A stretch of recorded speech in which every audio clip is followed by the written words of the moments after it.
लघुचाप प्रभाव में प्रबल वर्षा बंगोपसागर लघुचाप को नहीं ओडिशा को जारी है हाई अलर्ट। तेज वर्तमान समय पाणीपाग को नहीं किसी बड़ खबर दक्षिण पूर्व बंगोपसागर लघुचाप को नहीं जारी है हाई अलर्ट। तेज ओडिशा मुह हो पारे ओडिशार 6टी जिला को आखि आगे रखी यही सब जिला गुड़िकर अति प्रबल वर्षा नहीं जहाँकि हाई अलर्ट सजाग रहा कहुई। तेज वर्तमान समय जहाँकि दक्षिण पूर्व बंगोपसागर और पार्श्ववर्ती उत्तर अंडमान सागर में लघुचाप क्षेत्र सृष्टि होती क्रमशः यह पश्चिम उत्तर पश्चिम दिग को गति कर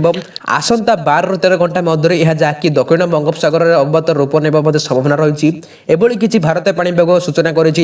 यह डिप्रेशन अवरोध परिणत हुए तेज यह ओडिशा उपर इफेक्ट कौन रही वर्षा केबेठू कौन आरंभ होगा ओडिशा रे लघुचापर प्रभाव केमिति कौन रहा घनीभूत प्रक्रिया और यार गतिपथ को चलू जाना संपूर्ण खबरटी कौन रोची सहित आपंकर केउं जिला वर्तमान समय आप सेपटे पाग कि रही आमको कमेंट कर जनातु वीडियो को गोटे गोटे लाइक करी चैनल रे नुआ थे चैनल को सब्सक्राइब कर रखु। भारतीय पाणीपाग जहाँकि इंडियन मेट्रोलॉजी डिपार्टमेंट तरफ आसूची बड़ खबर उत्तर अंडमान उपकूल संलग्न दक्षिण पूर्व बंगोपसागर में एक लघुचाप क्षेत्र बा लो प्रेशर एरिया सृष्टि होती गतकाली सकाळे लघुचाप क्षेत्र सृष्टि होगा नहीं जहाँकि आईएमडी पक्ष सूचना दी जाता तेज सृष्टि होता लघुचाप क्षेत्र समय क्रमे पश्चिम उत्तर पश्चिम दिगरे गति कर आसंता जहाँ 4 ରୁ 5 घंटा मध्य लघुचापटी अवपात परिणत हो पारे बोली आकलन कर लघुचाप क्षेत्र सृष्टि पूर्व यह सब अंचल एक घूर्णिबल सक्रिय था जहाँकि 6.6 किलोमीटर पर्यंत यह लंबी थी। आगामी 3 दिन में लघुचाप उत्तर तमिलनाडु पुडुचेरी और दक्षिण आंध्र प्रदेश आड़ को मुहाइब बोली आकलन कर